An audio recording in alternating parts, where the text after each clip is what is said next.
prepare to race onto the field. Everything is riding on this football game. So there's a special intensity, a special urgency. Here come the Volunteers. Wherever you listen throughout the world, it's football time in Tennessee. Welcome to the Talkin VAWLS Network. My name is Boogie Bentley. A lot of you guys have been tagging me on this tweet from Darel Middleton. We'll get into it. We'll talk about it. Kind of go through the transfer portal and what it's doing to college football. I think it can benefit a team like Tennessee right now, but on the flip side, it gives guys the opportunity to quit. It is what it is, and the grass is not always greener on the other side. But like I said, we'll get into it. We'll talk about Darel Middleton and what he tweeted out. But as always, do me a favor, go ahead and smash that thumbs up just below the video. We greatly appreciate that. Also, if you are new to the Talkin VAWLS Network, we're not experts, we're not insiders, we're not media or journalists. We are fans just like you. If you enjoy the content here, go ahead and subscribe. Click that bell for notifications. You won't miss out when we go live or when we drop new content. So tune in. But let's jump right into this article. And this is about Darel Middleton again. This is from SI.com. Mountaineer Maven says Middleton officially enters the transfer portal. West Virginia defensive lineman Darel Middleton announces his decision to enter the NCAA transfer portal. Let's scroll down and take a look at what he had to say. This was on Tuesday. West Virginia head coach Neil Brown told members of the media defensive lineman Darel Middleton was no longer with the program during his weekly press conference. And look, we say it all the time. We talk about the transfer portal all the time, how it is changing college football. There are pros and cons to the transfer portal. I saw somebody in the comment section just this week saying, oh, well, this is basically like NFL free agency now.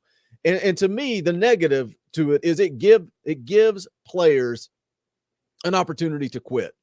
And they're so concerned about saving that year of eligibility. It's all about me, which that's the culture we live in now.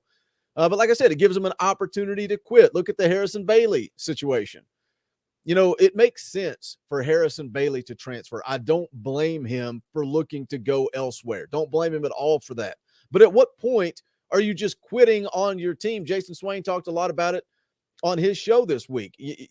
Call it what it is. It's quitting. Harrison Bailey quit on this team. There are 4 games left to play in the season, and you are leaving your football team with 2 scholarship quarterbacks. Now, on the flip side of that, the positives of the transfer portal. Look what Tennessee has picked up in guys like the obvious Hendon Hooker, Javonte Payton, Caleb Tremblay's making some plays for the defense. We saw Brandon Turnage come out, ball out when Theo Jackson had to miss a game.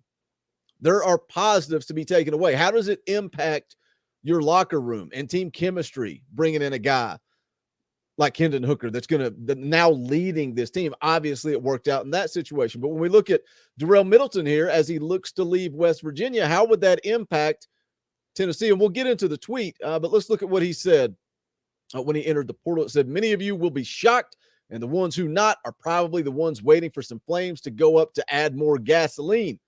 Feel as if I'm very loyal to the fans I love, trust, or feel have my interest at heart. I've battled with a lot of things many don't know about mentally, physically, and emotionally. Says it's been hard leaving my family, friends, community, home, and longtime brothers that can never be replaced. I'm not asking for sympathy or forgiveness.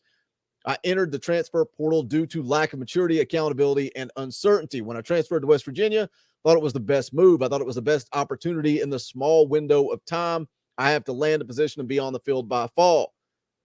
Things have been great here at West Virginia, but due to unforeseen circumstances, they couldn't find a permanent role for me. I'm disappointed, but I have the utmost respect for the people at West Virginia. I want to thank Coach Neal and his staff for giving me the opportunity. I want to thank Coach Mike Joseph because you made me realize who I really am, and my end goal is bigger than what I've been doing. You're an amazing man in general and best strength coach I've been involved with. I also want to thank the academic staff, the fans, the community for welcoming me with open arms.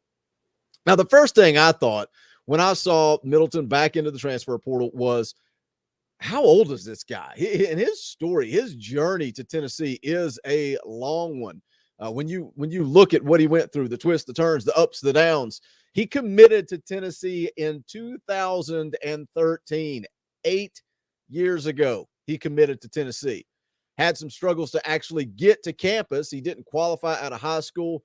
went a couple of different Mississippi community colleges, and then he came to Tennessee in Jeremy Pruitt's 2019 class. So a long road to get to Tennessee to begin with.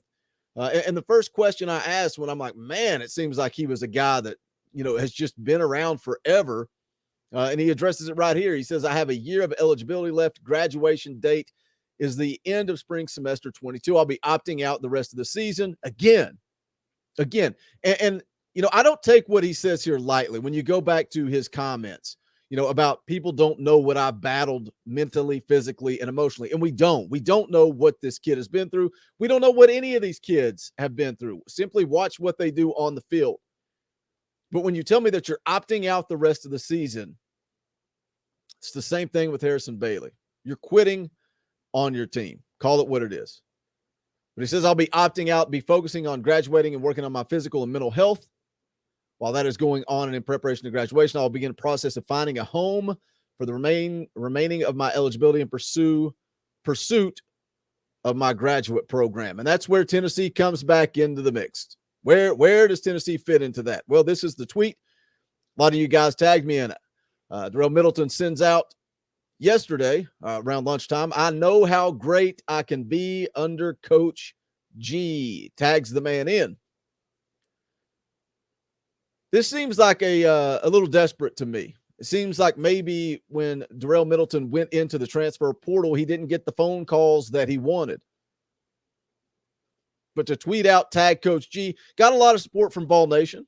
A lot of people retweeting it. A lot of people talking about it. A lot of people saying, come home, big fella. What do you guys think? Do you think he deserves another chance? Do you think he deserves another opportunity to come home to Tennessee and make things right? I mean, when you look at what Darel Middleton brings to the table, he's an athletic specimen. The kid has potential. I guess that's the best way to sum it up. He has potential. When you look at his scouting report coming out of JUCO, when he committed to Tennessee in 2019, or when he showed up on campus in 2019, this is a scouting report from Greg Biggins, national recruiting analyst. Called him one of the top prospects in the JUCO ranks. Says he jumps off the screen on tape, has a rare combination of size, length, quickness, and power, has a strong athletic 6'6" frame, looks lean, but is all of 285 pounds. So shows the positional versatility to play tackle or end, can fit in any type of scheme. First step quickness is exceptional, can beat guard center before they get out of their stance, has the power to toss a lineman aside and the speed to run down plays from behind. Once he gets in a real college weight program and adds more strength, his game will rise to another level. Feel like we never saw it rise to that next level. But again, the word is potential. He has the potential. But who can bring the best out of defensive linemen? Who can bring the best out of them? Coach Garner. Now, looking at Austin Price over at VAWLS, he doesn't think that this is going to happen. He doesn't see it as a possibility. And again, you have to take into account, like I was talking about earlier with the transfer portal, what would this do to team chemistry? What would this do to the locker room? I would love nothing more than Darel Middleton to get his head on straight, come back to Tennessee, have success, one-year business trip, similar to what Caleb Tremblay is trying to do, because Darel Middleton could play in the NFL.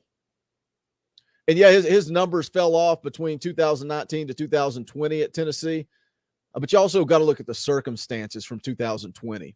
Firing your position coach 4 games into the season. Those kids were on their own last year. And we are seeing, look at the improvement in the defensive line from one year to the next. That's Coach Garner. That's development of talent. I think he could do the same thing with Darel Middleton. But again, according to Austin Price, it doesn't sound like they'll go down this road. What do you guys think? Hit that comment section and let me know. Would you give Darel Middleton another opportunity? A guy who entered the transfer portal in June of 2021. He was a guy that was very vocal on Twitter, on social media when Josh Heupel was hired, and a lot of Vol Nation was not happy. They were not satisfied with the hiring of Josh Heupel. Darel Middleton's a guy that came out very vocal in support of Coach Heupel. And, there's a difference between being a leader on social media and saying and doing the right things in a tweet versus actually showing it on the field of play. I think we are getting out of Matthew Butler what I wanted out of Darel Middleton. So he enters the transfer portal back in June, right after, going through spring with Josh Heupel. transfers to West Virginia in July, and then right back into the transfer portal in October. So just a matter of a handful of months. He's been in and out, transferred, moved around. Do you give him another opportunity to come home to Rocky Top and play under the best defensive line coach in the country? Hit that comment section. Let me know your thoughts on that. That is going to wrap it up for this one. If you have not done so yet, please smash that thumbs up on the way out the door. And like I said, hit that comment section. Let me know. But this is the Talkin' VAWLS Network. My name is Boogie Bentley. Go Big Orange. The VAWLS House.